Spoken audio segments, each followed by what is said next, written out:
Welcome to Reparations Roundup News and Views with the incredible Nikichi Taifa, featuring current updates and historical tidbits on the reparations movement in the U.S. and worldwide. Taifa is authentic and unapologetic, captivating and charismatic, entertaining and witty, and one of the most knowledgeable and longest-serving experts on the issue of reparations in the country. Now here's your host, award-winning author and attorney, Nikichi Taifa.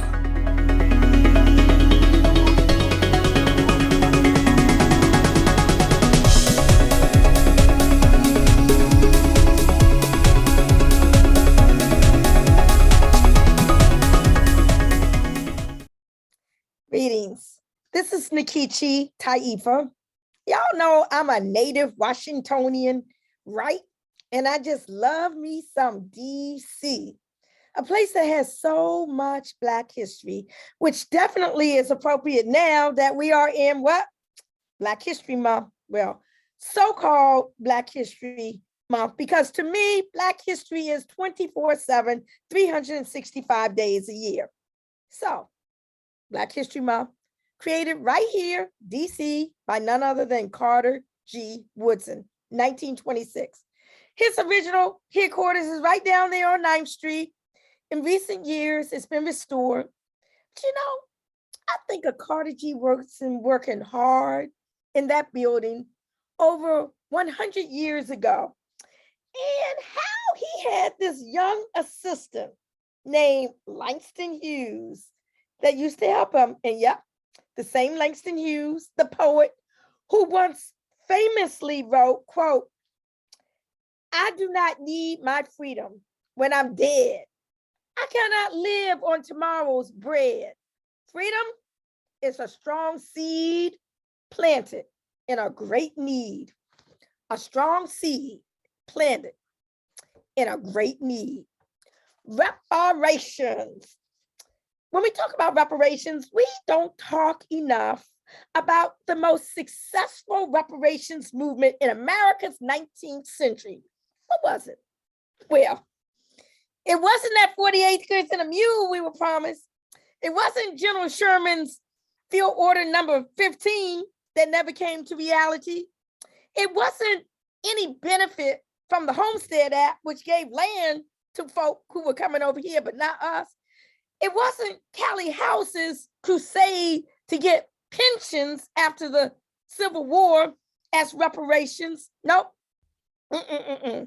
It was former white slave owners being compensated for freeing us, the formerly enslaved. You see, April 16, 1862, Abraham Lincoln signed a bill called the DC Compensated Emancipation Act to provide an incentive to bring about the end of slavery in DC. What he did, he offered reparations to the city's slaveholders, and they were paid.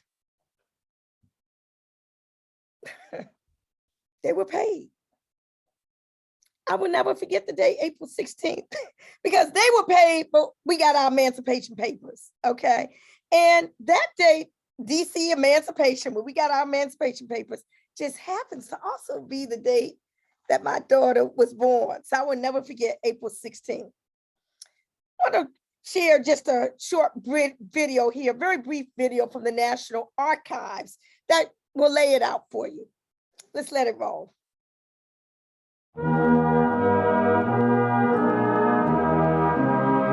The terms of the April 16th, 1862, the Emancipation Act required any owner of slaves living in Washington, D.C. to document each of the enslaved persons, give their names, give a physical description of each person, and give an estimated value of each person. This act established 3 commissioners to hear petitions from slave owners in the District of Columbia applying for payment for their slaves. Congress paid slave owners to give up their slaves. That's morally questionable. They knew it, but they felt for this first emancipation, it had to be done. They actually hired a slave owner, a slave dealer from Baltimore, who came in and actually appraised the slaves. This particular record is the slave schedule for the Addison family. It gives some insight into the thoughts, the motivations, the fears of some of the formerly enslaved African American community at this time.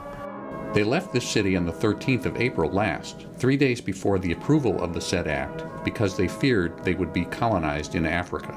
They're the descendants of Africans, but at this time they're several generations removed from Africa, so from their perspective, they're not going back anywhere. They're Americans. They went to Montgomery County, Maryland, where they remained until the 28th of September last, when they returned here and claimed their freedom under the above cited act. Some slave owners did not apply for compensation. They did not want to free their slaves. So in July of 1862, at Lincoln's urging, Congress passed a supplemental act that allowed slaves to petition for their own freedom. There were 161 petitions submitted after the July 12th Supplemental Act. Most of these 161 petitions were submitted by individuals who had been enslaved themselves. This record is interesting in that this particular enslaved person, Philip Meredith, claims to be the slave of General Robert E. Lee. The commissioners who were here in the petitions worked extremely fast. They were in existence from April of 1862 to January 1863. At the University of Nebraska-Lincoln, we are transcribing the records, so they will be fully searchable. This particular document here is the actual petition that was filled out and signed and presented by Clark Mills, who actually worked on the Statue of Freedom that you see today on top of the U.S. Capitol. His slave, Philip Reed, was the person who actually succeeded in molding that particular statue. Our digital site is called Civil War Washington. It examines the history of slavery, race, and emancipation during the war. We can see that Clark Mills highly valued Philip Reed and his skills. Like many of the enslaved persons at that time, I assume that his hope was that at some point he would know the reality of being free.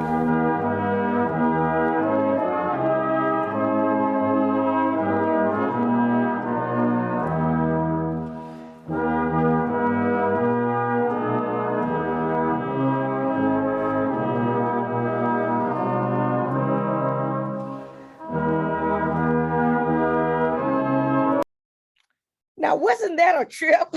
More than 3,000 enslaved people were freed in the District of Columbia as a result of this legislation, the DC Compensated Emancipation Act.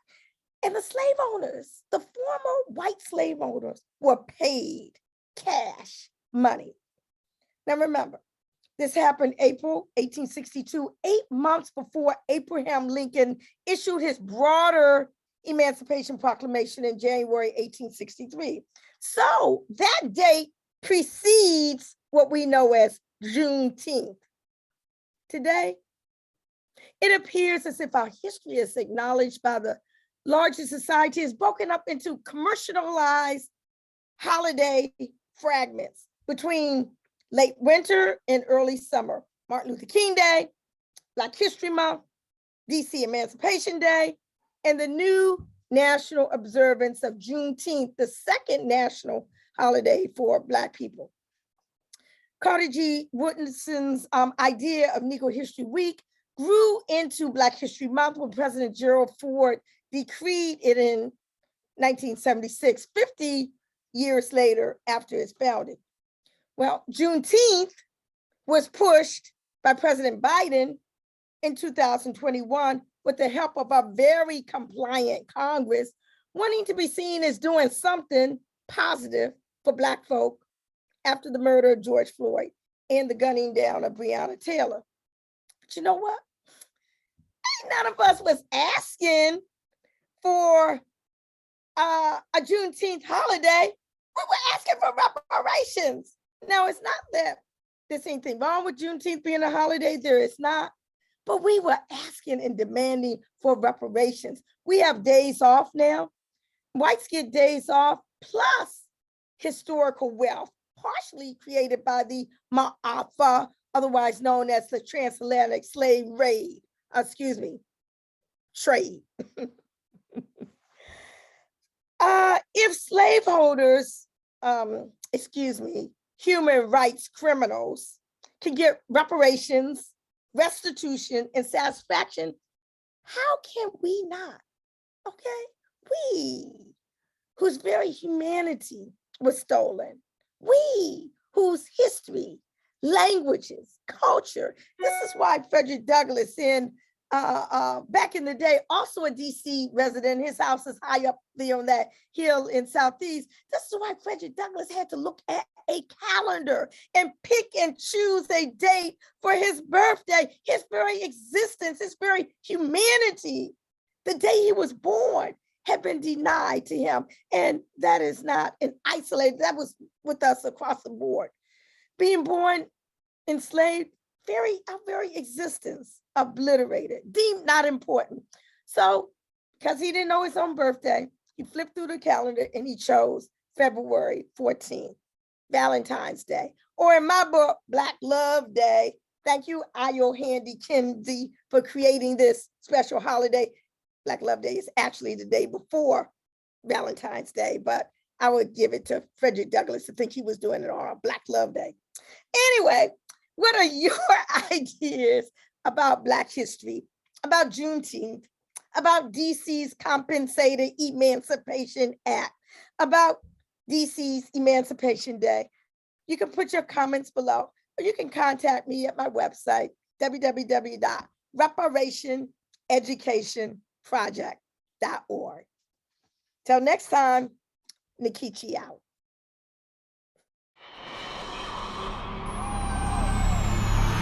You have been listening to Reparations Roundup News and Views with People's Lawyer Nikichi Taifa.